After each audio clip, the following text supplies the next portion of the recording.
వీడి మాటలు ఇంకెప్పుడు నమ్మకూడదు. రండి రండి, వెళ్ళి పని చూసుకుందాం. నాతో రా. మన పని మనం సవ్యంగా చేద్దాం. నువ్వు కొంచెం దూరంగా ఉండు, నేను దీన్ని డీల్ చేస్తాను. నిన్ను చూస్తుంటే నాకు బాధగా ఉంది. నాకు బాధగానే ఉంది సార్. మనం చేసేది చాలా పెద్ద సాహసం. ఇందులో మనం మాత్రమే కాదు, ఎంతోమంది వర్కర్స్ జీవితాలు దాగున్నాయని 100 ఐడియాలు ఆలోచించాలంటే 150 ఐడియాలు ఆలోచించాను సార్. 100 చోట్ల జాగ్రత్తగా ఉండాలంటే 150 చోట్ల జాగ్రత్తగా ఉన్నాను సార్. అప్పుడే నా ఫ్రెండ్స్ అందరూ అన్నారు, ఏ పని చేసినా 100% మనుషుల్ని మనం తృప్తిపరచలేం. ఓ 5% ఎదిరించక మానరు. వాళ్ళని మన దారికి తీసుకురావడానికి పని చేశాను సార్. Stella Bruce. నాకు అడ్డుపడే వాళ్ళని అడ్డుకోవడానికి నేను తయారు చేసిన అడ్డుకోడే అతను. ప్రమోషన్ దొరక్క విరక్తి చెందిన అతన్ని నేను నా వైపుకి తిప్పుకున్నాను. ఇంత ఆలోచించినోడ్నే నాతో ఉన్నవాడే వెన్నుపోటు పొడుస్తాడన్న సింపుల్ విషయాన్ని ఆలోచించలేకపోయాను సార్. ఏంట్రా ఇంకా చూస్తూ నిలబడ్డావు? అదే నిన్ను కొట్టమని చెప్పాడు. అది నువ్వు అనుకున్నట్టు మంచోడు కాదు, ద్రోహి. వాడిని నమ్మకు. నేను మీకేం ద్రోహం చేశాను సార్? ఎందుకు సార్ ఇలా చేశారు? మిమ్మల్ని నా గురువుగా భావించాను సార్. అన్నిటికీ నాకు తోడుగా ధైర్యంగా మీరున్నారనుకున్నాను. ఇలాంటి ద్రోహానికి పాల్పడితే వర్కర్స్ జీవితాలు నాశనం అవుతాయని తెలిసి ఒక వర్కర్గా ఈ పని చేయడానికి మీకు మనసెలా వచ్చింది సార్? చెప్పండి సార్. వర్కరా? రే, పుట్టడానికి ముందే యజమానిగా నిర్ణయించబడ్డవాడిని నేను. అర్థం కాలేదా? రా. సాఫ్రాన్ కంపెనీ తాలూకు కొత్త ఎండి వాళ్ళ అబ్బాయిని సీఈఓని చేయడానికి బోర్డ్ ఆఫ్ డైరెక్టర్స్తో మాట్లాడుతున్నారు. వాళ్ళ అబ్బాయి ఎవరో తెలుసా? ఆదిత్యరామ్ మాధవ్. అది నేనే.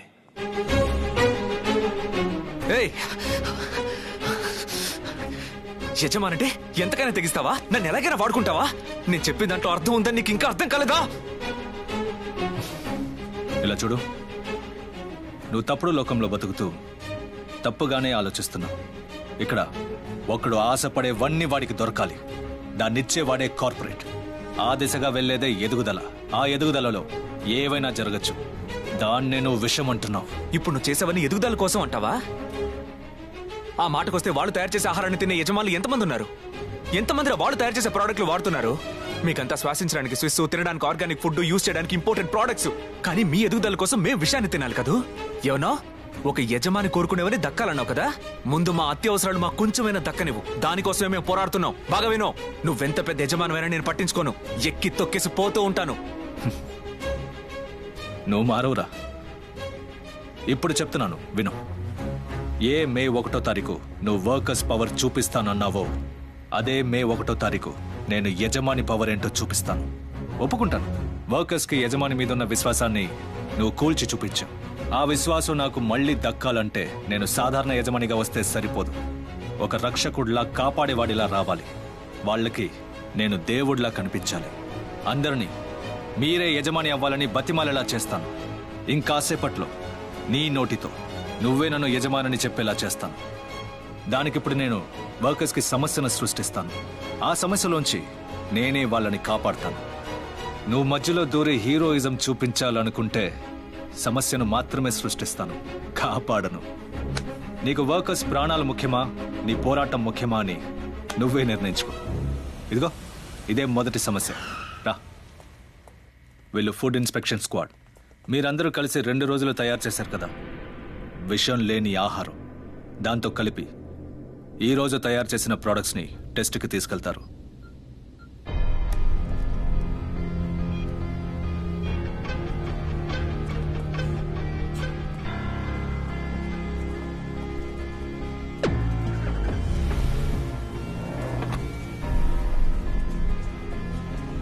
ఇప్పుడు ల్యాబ్ టెస్ట్కి తీసుకెళ్లారే, అదేంటో తెలుసా మీకు?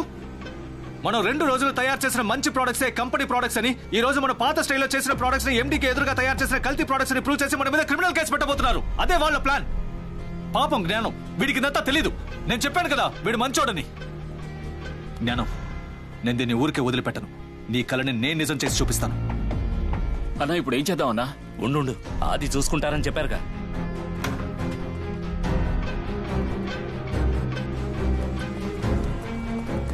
ఆయన మనల్ని వదిలిపెట్టేలా లేడు. ఈ 2 రోజులు మనం తయారు చేసిన ప్రోడక్ట్స్ ని నాశనం చేయడానికి గొడవకి నిప్పంటి చేశాడు. త్వరగా వెళ్ళండి. కూలోళ్ళు చస్తున్నారు. పోరా పో. అయ్యో మొత్తం కాలిపోతుంది. అయ్యో కాలిపోతుంది. అయ్యో ఏంటి దారుణం? కాలిపోతుంది.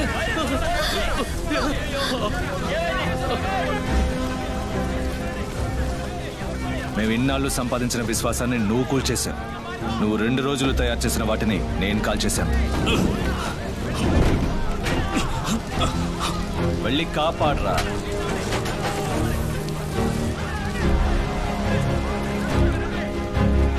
ఓయ్, ఇదంతా నేనే చేశానని చెప్పినా నమ్మరు. నీకున్న మంచి పేరు కాస్త నా వల్ల పోయింది.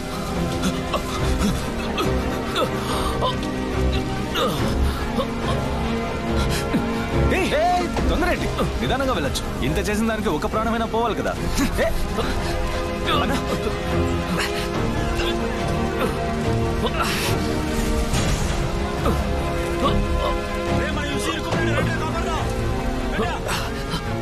సాయం పట్టు, చూస్తావేంటి? రండి రండి, కాలు పట్టుకో, కాలు పట్టుకో. తప్పకుండా అయ్యా, తప్పకండి.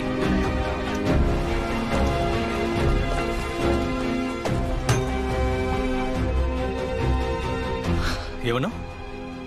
8 గంటల సేపు వర్కర్, 16 గంటల సేపు కన్జ్యూమరా, 24 గంటలు యజమానిన్రా. నాతోనే మార్కెటింగా?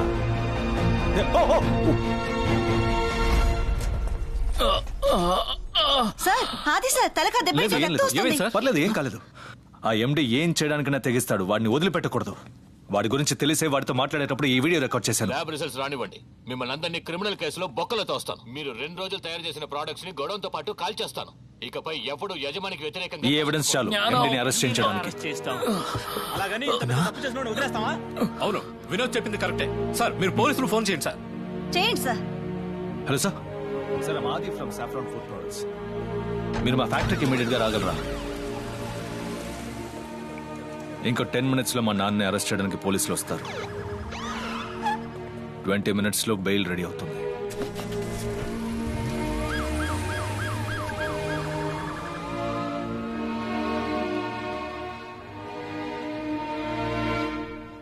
ఏమంటున్నారు సార్? మీరు ఊరుకోండి సార్. సార్ ఏంటి సార్, ఏమైంది? లేదు లేదు, ఏం లేదు, తర్వాత మాట్లాడుకుందాం. స్టెలా సార్, మీరు ఆయనతో ఏమన్నారు? మీరేం చెప్పొద్దు. మీరు చెప్పేది మంచి విషయమే. మంచి విషయం అయితే బయటికి చెప్పొచ్చు కదా, ఎందుకు ఆలోచిస్తున్నారు? ఆ, ఇంత పెద్ద సమస్య నుంచి కంపెనీని కాపాడాలంటే ఈ సమస్యల గురించి బాగా తెలిసిన మనలో ఒకడే సీఈఓ అవ్వాలంటున్నారు. చాలా మంచి ఆలోచనే కదా, ఇది చెప్పడానికి ఎందుకు ఆలోచిస్తున్నారు? కాదు సార్, వినడానికి బానే ఉంది, కానీ నేను సీఈఓ అయితే బాగుంటుంది అంటున్నారు. ఇంత ప్రాబ్లం జరుగుతుంటే నేను సీఈఓ అవడం ముఖ్యమా? సార్ ఇందులో తప్పే ఉంది సార్. మీరు బాగా చదువుకున్నారు, చాలా క్లారిటీగా ఆలోచిస్తారు. మా మేలు కోసం, ఈ కంపెనీ మేలు కోసం కష్టపడతారు. ఇంతకన్నా ఇంకేం కావాలి సార్? 42 వర్కర్స్ ఈ రోజు బతికున్నారంటే దానికి కారణం మీరే. వాళ్ళ ఫ్యామిలీస్ కి దేవుడైపోయారు. సీఈఓ అవడానికి ఎందుకు సార్ ఆలోచిస్తున్నారు? Okay, on behalf of all the board of directors నేను చెప్తున్నాను, ఆది ఈ కంపెనీ సీఈఓ అవడంలో మాకు ఎటువంటి అభ్యంతరం లేదు. I right? ఓకే, అయితే ఇంకేం, యూనియన్ లీడర్స్ మనందరికీ ఓకే. ఏమంటారు? ఇలా చూడండి, నేను చెప్పే టర్మ్స్ అండ్ కండిషన్స్ కి బోర్డ్ ఆఫ్ డైరెక్టర్స్ ఒప్పుకోవాలి. అలా ఒప్పుకుంటేనే సీఈఓ అవడానికి నేను ఒప్పుకుంటాను. నా మిత్రుడు జ్ఞానం విషయం లేని ప్రొడక్ట్స్ ని తయారు చేయడానికి ఎంత పోరాడాడో నాకు మాత్రమే తెలుసు. కానీ వాడి కళ్ళ ముందే వాడి కళ కాలిపోయింది. వాడి కళ తాత్కాలికమైనదే కావచ్చు, కానీ నేను చెప్పబోయేది శాశ్వతమైంది. ఇక ఈ కంపెనీలో గవర్నమెంట్ చెప్పిన మోతాదులోనే ప్రొడక్ట్స్ ని తయారు చేస్తాం. దానివల్ల వచ్చేది లాభమో నష్టమో కంపెనీ భరించాలి. దీనికి బోర్డ్ ఆఫ్ డైరెక్టర్స్ ఒప్పుకోవాలి. నేను మంచివాడిని నమ్మేలా చేశాను. ఇక నేను కలపమనేది మంచిదని నమ్మేలా చేయడం ఎంతసేపు? ఇన్ని రోజులు కన్జ్యూమర్స్ ని మాత్రమే మోసం చేశాను. ఇకపై వర్కర్స్ ని కలిపి మోసం చేస్తాను. నేను వర్కర్స్ తో ఉండి వాళ్ళ బాధల్ని చూసిన వాడిని. వాళ్ళ శ్రమకు తగ్గ ఫలితం వాళ్ళకి దక్కట్లేదు. ఈ రోజు వాళ్ళందరి జీతాలు 3 రెట్లు పెంచుతామని బోర్డ్ ఆఫ్ డైరెక్టర్స్ అనౌన్స్ చేయాలి. డబ్బు అనగానే ఈ కూలోళ్ళందరూ కుక్కల్లా తోకాడిస్తూ వస్తారు. మిస్టర్ ఆది, మీరు చెప్పే అన్ని కండిషన్స్ కి మేము ఒప్పుకుంటున్నాం. ఇక నుంచి సాఫ్రాన్ కంపెనీకి మీరే సీఈఓ. వీటన్నిటికంటే ముఖ్యంగా నేను సీఈఓ అవ్వడానికి నా మిత్రుడు ఒప్పుకోవాలి. చెప్పు జ్ఞానం. చెప్పు జ్ఞానం. చెప్పు. ఈ దేశంలో ప్రజలందరూ కలాం వస్తే మారుతుంది, కేజ్రీవాల్ వస్తే మారుతుంది, ఐఏఎస్లు ఐపీఎస్లు వస్తే వాళ్ళ జీవితాలు మారుతాయి అనుకుంటారు. ఎవరొచ్చినా మనం మారితేనే అంత మారుతుందని అర్థం చేసుకోవడానికి ఇంకో 100 ఏళ్లు పడుతుంది. ఆలోగా వీళ్ళని అడ్డం పెట్టుకుని ఏమేమి చెయ్యాలో అంతా చేసి పోతూ ఉండాలి. మీరందరూ ఒప్పుకున్న తర్వాత నేనేమంటాను? నా మిత్రుడు ఆదే సీఈఓ అవ్వాలి. మీరు 2 రోజులు చేసిన మంచిని శాంపుల్గా చూపిస్తాను, దాన్ని ఊరికే రేడియోలో చెప్తానన్నావు కదా. ఇప్పుడు బూడిద మాత్రమే మిగిలింది, వెళ్ళి చెప్పు.